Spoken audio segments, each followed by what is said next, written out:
Hello मेरे प्यारे बच्चों, क्या हाल चाल। बढ़िया साहब। तो कैसे हो मेरे बब्बर शेर और शेरनियों।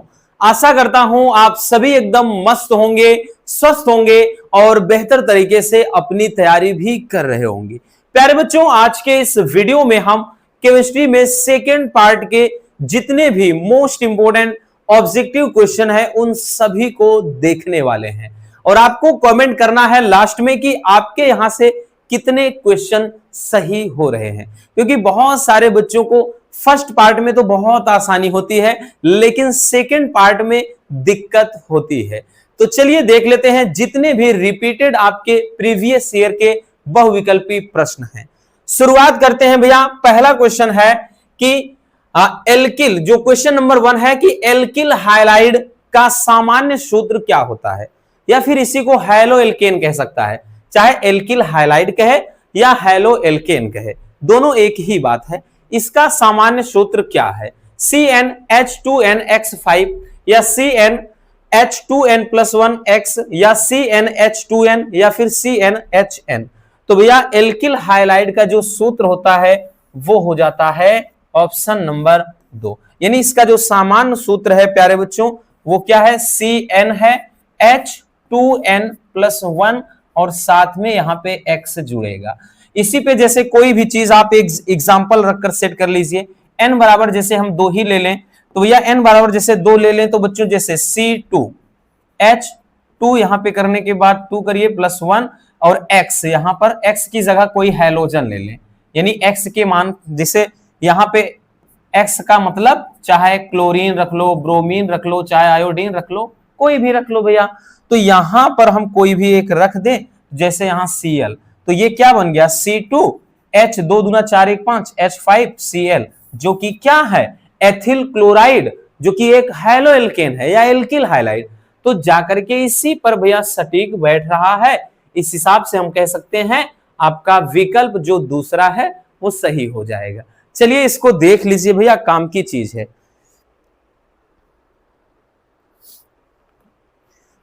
आगे चलते हैं। अगला क्वेश्चन। अब देखिएगा, दिक्कत इसीलिए होती है क्योंकि बहुत सारे बच्चे जो है नेमिंग रिएक्शन समझ ही नहीं पाते हैं और सेकंड में ज्यादातर यही है। बट आपको नहीं घबराना भैया, क्योंकि कुछ क्वेश्चन ऐसे हैं रिपीट होते हैं बार बार।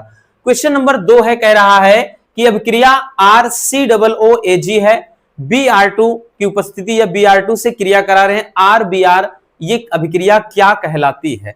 और ये क्वेश्चन भैया आया हुआ क्वेश्चन है 2022, 24, 25 का पेपर उठाओ दिखाई पड़ेगा। तो इस अभिक्रिया को कह रहा है कौन सी अभिक्रिया कहते हैं? हुंसडी-कर अभिक्रिया या फिर स्मिट अभिक्रिया या हेल विल्हार्ड जेलेंस्की अभिक्रिया या फिर टिंस्को अभिक्रिया। तो भैया कौन सी अभिक्रिया है? प्यारे बच्चों अगर आप ध्यान से समझिए, इस रिएक्शन को आप थोड़ा गौर से समझिए, तो यहां पे है क्या? R यानी एल्किल समूह, R जब COO उसके बाद Ag, जब हम क्या करते हैं सिल्वर लवण, ठीक है, यानी हम क्या करते हैं कार्बोक्सिलिक अम्ल के सिल्वर लवण की क्रिया ब्रोमीन जल से करा देते हैं, तो क्या बन जाता है? एक तो भैया क्या चीज? RBr, यानी जिसको बोलते हैं हैलो एल्केन बनेगा, साथ में COO है, CO2 बनेगा और साथ में भैया यहां पे AgBr है तो AgBr ये भी साल्ट बन जाएगा। तो इस अभिक्रिया को कौन सी अभिक्रिया कहा जाता है? तो ध्यान देना भैया, इसे कहते हैं हुंसडी-कर अभिक्रिया। और ये चीज बच्चों हमने हैलो एल्केन तथा हैलो एरीन वाले चैप्टर में बताया है। इसका अगर आप शॉर्ट जो वीडियो है उसमें भी देखोगे तो बताए हैं, नहीं तो जो नेमिंग रिएक्शन में है इंपॉर्टेंट उसमें तो बताया ही है। तो ये अभिक्रिया कौन सी अभिक्रिया कहलाएगी भैया? हुंसडी-कर अभिक्रिया कहलाएगी। ठीक है, आई बात समझ में? तो देख लेना प्यारे बच्चों। तो देखिए जो स्क्रीनशॉट करने वाली चीज है मौका दे रहे हैं क्योंकि ये इंपॉर्टेंट है, नहीं तो इसमें कोई जरूरत है नहीं ऑब्जेक्टिव में। अगला क्वेश्चन की परिशोधित स्पिरिट में एल्कोहल होता है। तो भैया कह रहा परिशोधित स्पिरिट में एल्कोहल की मात्रा क्या होती है, यानी उसमें एल्कोहल कितना होता है? विकल्प है भैया 100%, दूसरा है 95.5%, तीसरा है 75% या फिर चौथा है भैया 5.6%। तो परिशोधित स्पिरिट में जो अल्कोहल की मात्रा होती है भैया वो 95.5% होती है। ठीक है, कितना होता है भैया? 95.5% होती है। ठीक है, चलिए नेक्स्ट क्वेश्चन। अगला क्वेश्चन, ल्यूकास अभिकर्मक के प्रयोग से क्या पहचाना जाता है? लो जी आ गया भैया, हमने बताया था, जो परीक्षण वाली वीडियो लाए हैं, अगर आपने देखी है मालूम होगा, नहीं देखी है देख लेना। इसीलिए बताते ना भैया कि बस पढ़ो वही जो आपको अच्छे नंबर दिलाए, जो पेपर में आए। ठीक है, आते सभी हैं लेकिन ज्यादातर फोकस उन्हीं पर करना है जो रिपीट होते हैं। तो कह रहा है कि जो ल्यूकास परीक्षण होता है या ल्यूकास अभिकर्मक, ठीक है, तो इसका उपयोग कह रहा है कि किसे पहचानने के लिए किया जाता है? विकल्प है नाइट्रो एल्केन, या फिर दूसरा एल्कीन, या फिर तीसरा भैया विकल्प है अल्कोहल, या फिर प्यारे बच्चों एल्किल एमीन। तो जो ल्यूकास अभिकर्मक होता है इसके द्वारा अल्कोहल की पहचान की जाती है। यानी ये जो ल्यूकास अभिकर्मक है भैया इसी के द्वारा प्राथमिक, द्वितीयक और तृतीयक अल्कोहल की पहचान करते हैं। ठीक है, प्राथमिक, द्वितीयक और तृतीयक अल्कोहल की पहचान की जाती है, याद रखना। ठीक है, इसके द्वारा इनकी पहचान करते हैं, प्राथमिक, द्वितीयक और तृतीयक अल्कोहल की। आई बात समझ में? चलिए आगे देखते हैं भैया। ठीक है, एकदम मजे में सीखते चलेंगे। और आपको भी हमने बताया ना कि आपको हम मौका देते हैं, तो आपको भी अपने दिमाग में पहले फटाक से टिक कर लेना है, टाइम देते हैं कि आप लोग भी समझ लीजिए। स्क्रीनशॉट करना हो कर लो।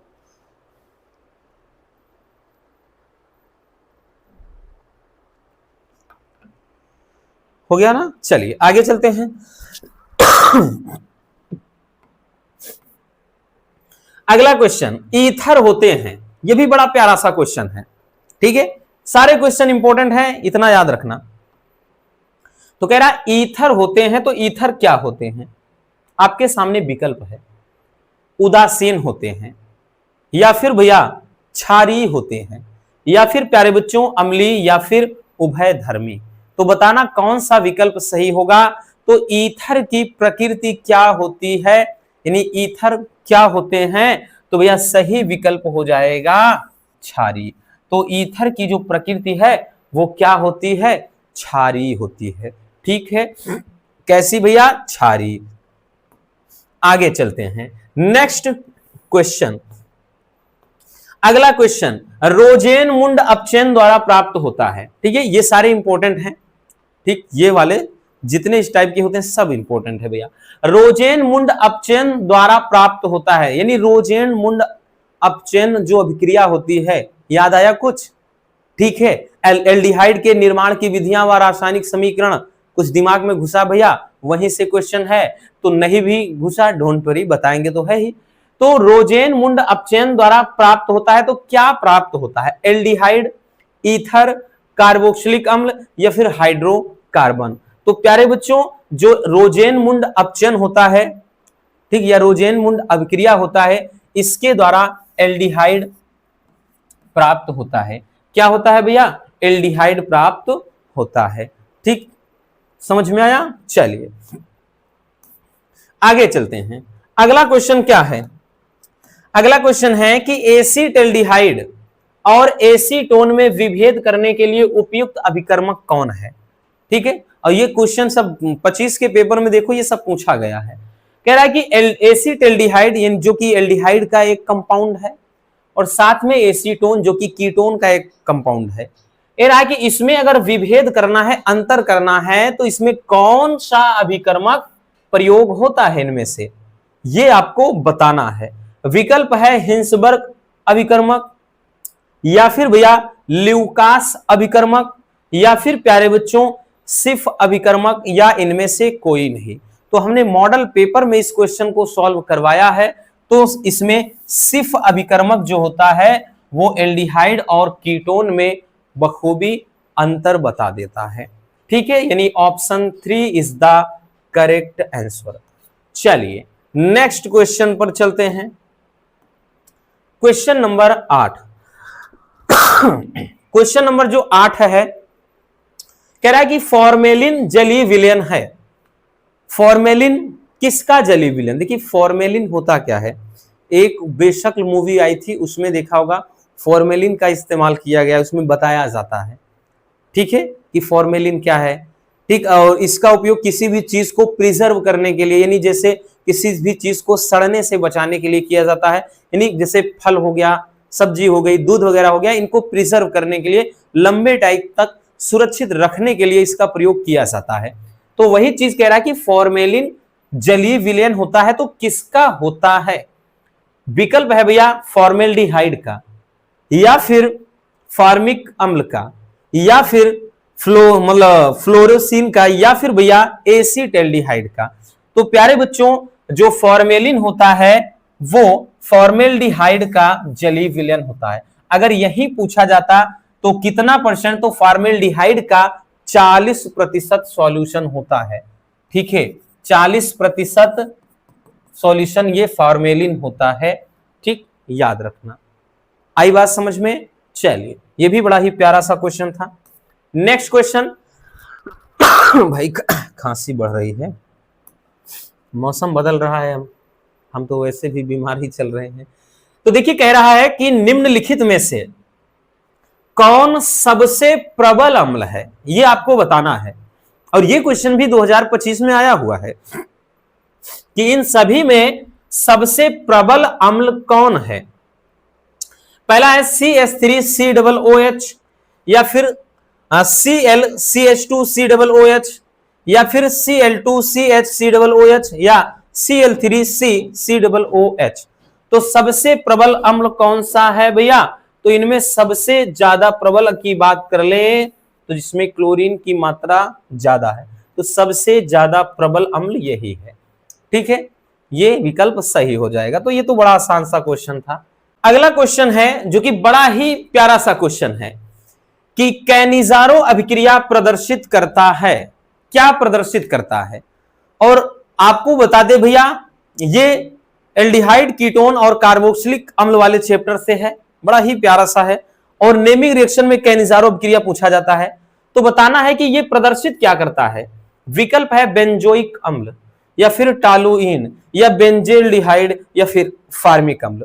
तो देखिए भैया, इसको दो तरीके से लिखते हैं।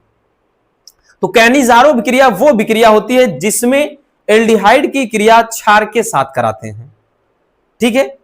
अब यहां पे एल्डिहाइड ना देकर के भाई बेंजेल्डिहाइड दिया, यानी एलिफैटिक वाला नहीं दिया है तो एरोमेटिक, तो ऐसा नहीं है। अब इसमें भी क्या होगा, बेंजेल्डिहाइड से जब क्षार की अभिक्रिया कराएंगे तो इसका मतलब जो कैनिजारो अभिक्रिया है वो बेंजेल्डिहाइड को भैया क्या करेगा, प्रदर्शित करेगा, ठीक है। बड़ा ही सिंपल सा ये क्वेश्चन है, कुछ भी डिफिकल्ट नहीं है, याद रखना। आगे चलते हैं नेक्स्ट क्वेश्चन की तरफ। अगला क्वेश्चन कह रहा है कि अभिक्रिया CH3COCl यानी एसिटिल क्लोराइड, ये CH3COCl है, याद रखना, और प्लस का H2 है, ठीक है।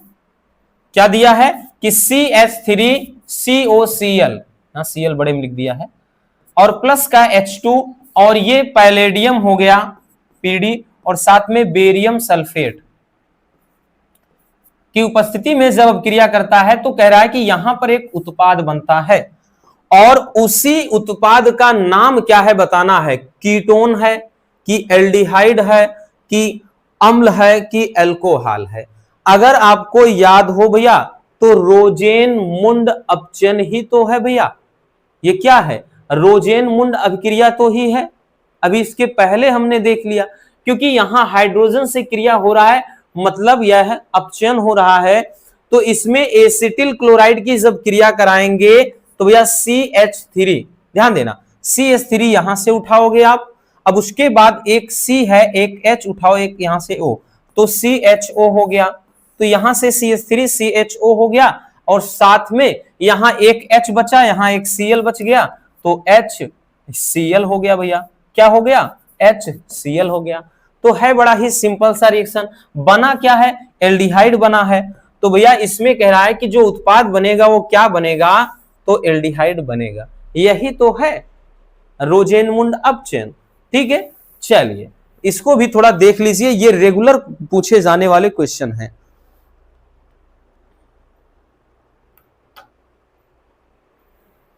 हो गया ना, चलिए आगे चलते हैं। अगला क्वेश्चन, अगला क्वेश्चन कह रहा है कि CH3 के होल ये 3 फिर N है, ये क्या है आपको ये बताना है। विकल्प है प्राथमिक एमीन, दूसरा है द्वितीयक एमीन, तीसरा है तृतीयक एमीन, या इनमें से कोई नहीं। तो इसकी स्ट्रक्चर थोड़ा सही से लिख दो, यानी यहां पे N है, क्या है भैया N, और इस N के साथ में जैसे CH3 यहां ऐड है, एक CH3 यहां ऐड है, और भैया एक CH3 यहां ऐड है। तो इसमें कह रहा है कि ये क्या है, तो जाहिर सी बात है इसमें तीन भैया, एक यहां एक यहां एक यहां, तीन एल्किल समूह जुड़े हुए हैं। इसका मतलब क्या हो जाएगा, तो इसका मतलब ये क्या है भैया, तृतीयक एमीन है। और ये बहुत ज्यादा पूछा जाने वाला क्वेश्चन है, पिछले कुछ सालों में ये कई बार आया हुआ क्वेश्चन है। ठीक है, आई बात समझ में। चलिए आगे चलते हैं भैया। अगला क्वेश्चन, ये क्वेश्चन भी बहुत ज्यादा इंपॉर्टेंट है। ठीक है, ये क्वेश्चन भी कई बार रिपीट हुआ है। कह रहा है R, इसमें दिया है भैया कि R फिर NH2, यानी ये कोई क्या है, एमाइड है। NH2 जहां लगा होता है एमाइड, तो यहां पे RNH2 फिर CH, मतलब CHCl3 बोले तो क्लोरोफॉर्म, Cl बड़े में हर जगह लिख दिया है, CHCl3 क्लोरोफॉर्म है। और साथ में ये क्षार के साथ, यानी एल्कोहलिक विलयन है क्षार का, कि अभिक्रिया जब कराते हैं तो वो अभिक्रिया क्या कहलाती है, ये हमारा क्वेश्चन है। विकल्प है युग्मन अभिक्रिया, ठीक, दूसरा है कार्बिल एमीन अभिक्रिया, हाफमान ब्रोमेमाइड अभिक्रिया, या फिर स्मिट अभिक्रिया। तो प्यारे बच्चों युग्मन अभिक्रिया अल्कोहल फिनॉल ईथर में हमने देख ही रखा है। ठीक है, हाफमान ब्रोमेमाइड अभिक्रिया ये भी देख रखा है, स्मिट अभिक्रिया इसको भी देख लिए हैं। तो प्यारे बच्चों ये है कार्बिल एमीन अभिक्रिया। पहचानेंगे कैसे, जहां पर भी ये NH2 वैसे भी क्या है, एमीन है, तो ये अभिक्रिया कौन सी अभिक्रिया हो जाएगी, एमीन, कार्बिल एमीन अभिक्रिया हो जाएगी। ठीक है, तो ये भी कई बार पूछा गया है, यहां तक कि 2024 में भी देखो, 25 में भी देखो आया हुआ है। 2024 में तो इसको वैसे ही नेमिंग रिएक्शन में 3 से 4 सेट में पूछ लिया था, इसलिए ये बहुत ज्यादा इंपॉर्टेंट क्वेश्चन है, तो समझ लो भैया।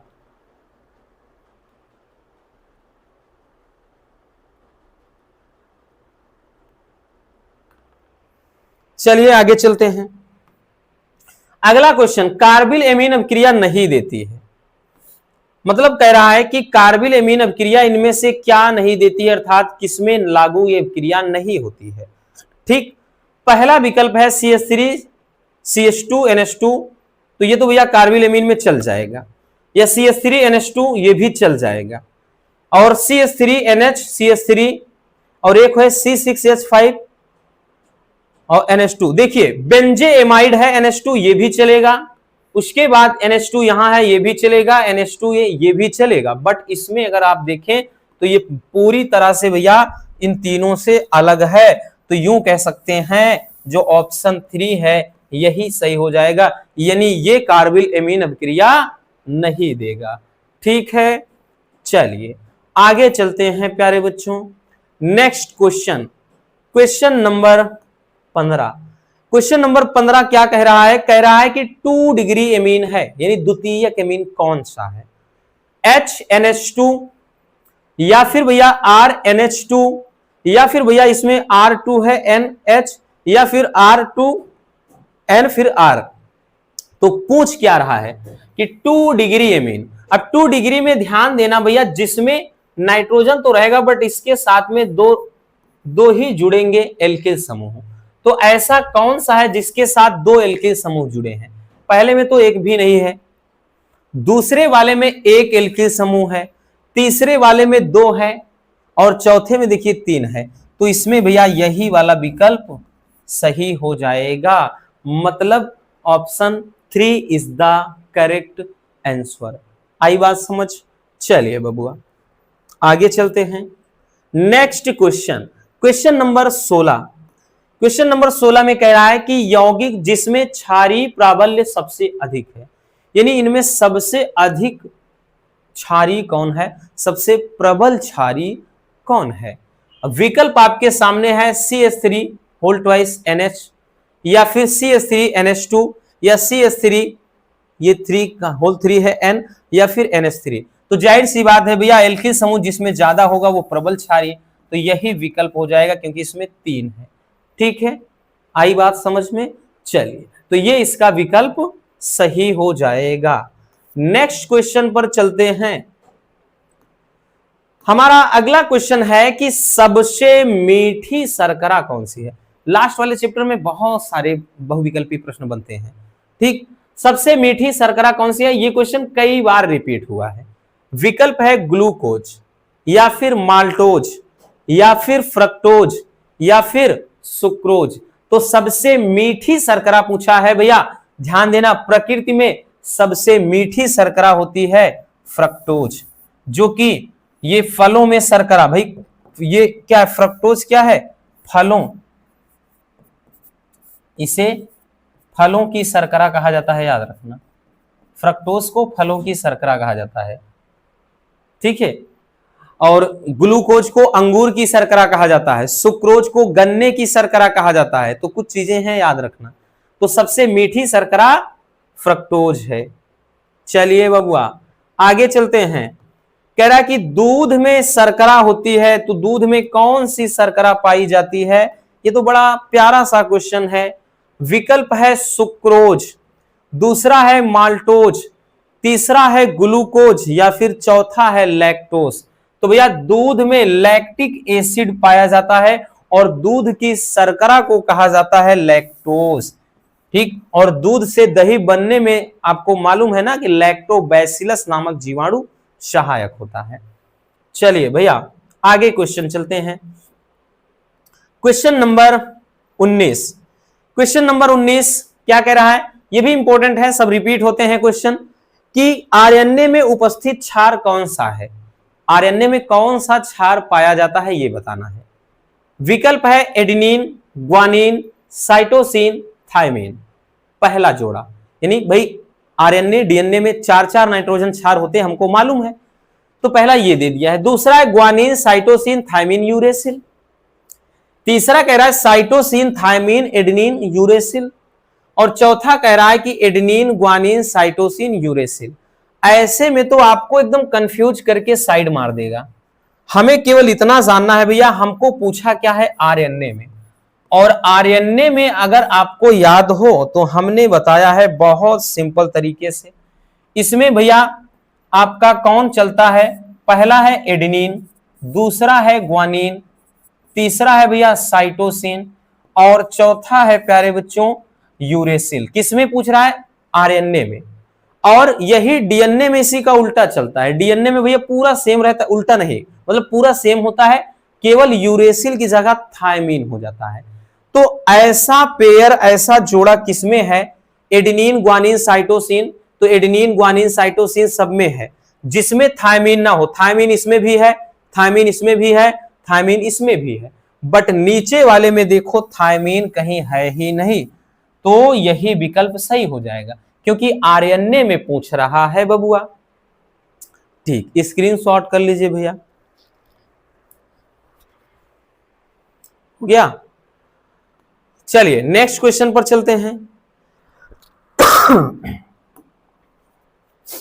अगला क्वेश्चन, क्वेश्चन नंबर 20, कि निम्नलिखित में मोनोसैकेराइड क्या है।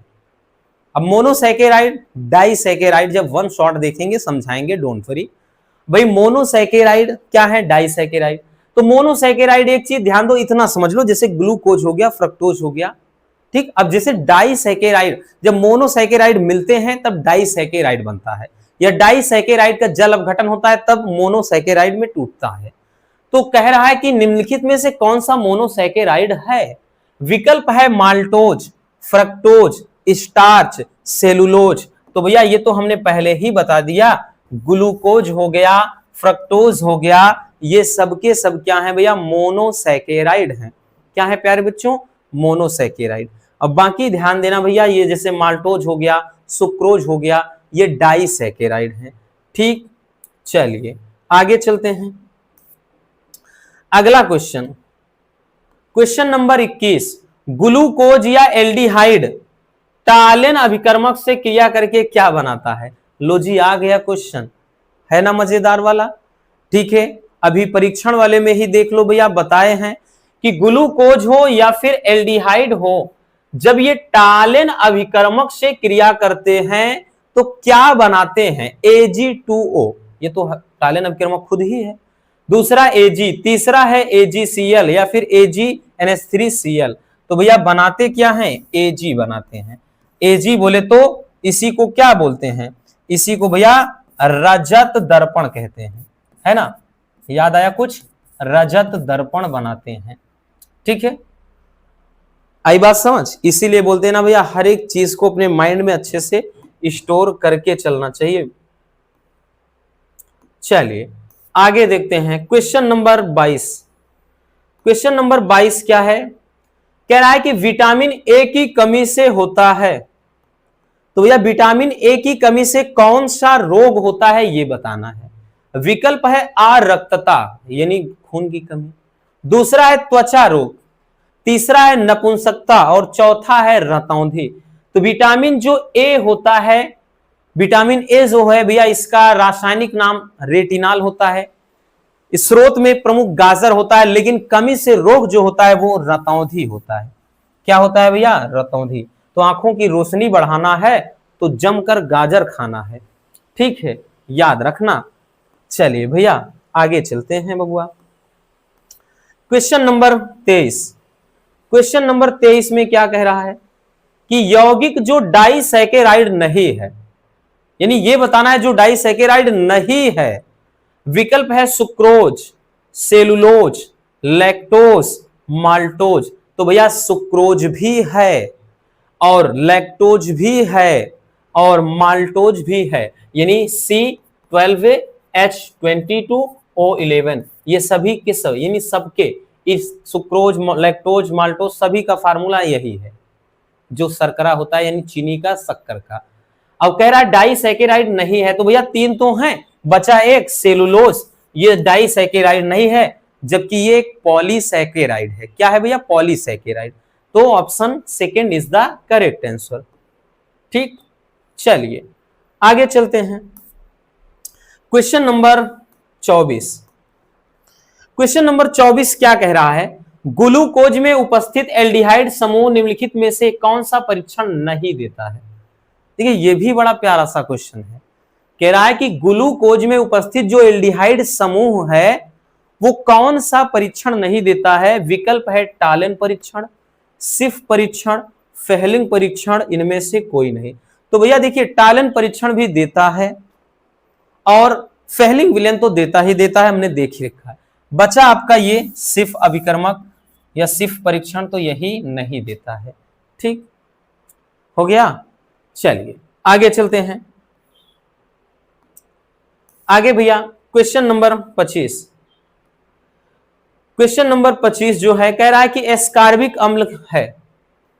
एस्कार्बिक अम्ल क्या है, विटामिन है, एंजाइम है, प्रोटीन है, हार्मोन है। तो भैया एस्कार्बिक अम्ल है क्या, तो एस्कार्बिक अम्ल क्या है, एक प्रकार का विटामिन है। ठीक है भाई, ट्रिक भी बताए थे, वन शॉट में फिर से बता देंगे, डोंट वरी। तो भाई ए का रेटिनाल होता है, बी का थायमीन होता है, सी का एस्कार्बिक एसिड होता है, विटामिन सी का रासायनिक नाम है एस्कार्बिक अम्ल। तो विटामिन ही है एस्कार्बिक अम्ल। आई बात समझ में। तो ये हो जाएंगे भैया आपके सेकेंड केमिस्ट्री में से कुछ महत्वपूर्ण बहुविकल्पी प्रश्न। उम्मीद है आपको सारे प्रश्न बहुत अच्छे से समझ में आ गए होंगे और अब आपको कमेंट करना है कि आपके कितने क्वेश्चन यहां से सही हुए। ये ऐसे क्वेश्चन है जो रिपीट होते हैं, बाकी तो भैया कुछ भी बना सकता है। ठीक है, याद रखना ये ऐसे हैं जो बार बार पूछे गए हैं, प्रीवियस ईयर के क्वेश्चन पेपर को ध्यान में रखते हुए हमने इन्हें तैयार किया। मिलते हैं किसी और ऐसे शानदार टॉपिक के साथ। वीडियो पसंद आई हो प्यार से लाइक कर देना, नए हैं चैनल को सब्सक्राइब जरूर कर लीजिए। Love you, bye bye, take care. और हाँ, एक प्यारा सा कमेंट बॉक्स में छोड़ दीजिएगा।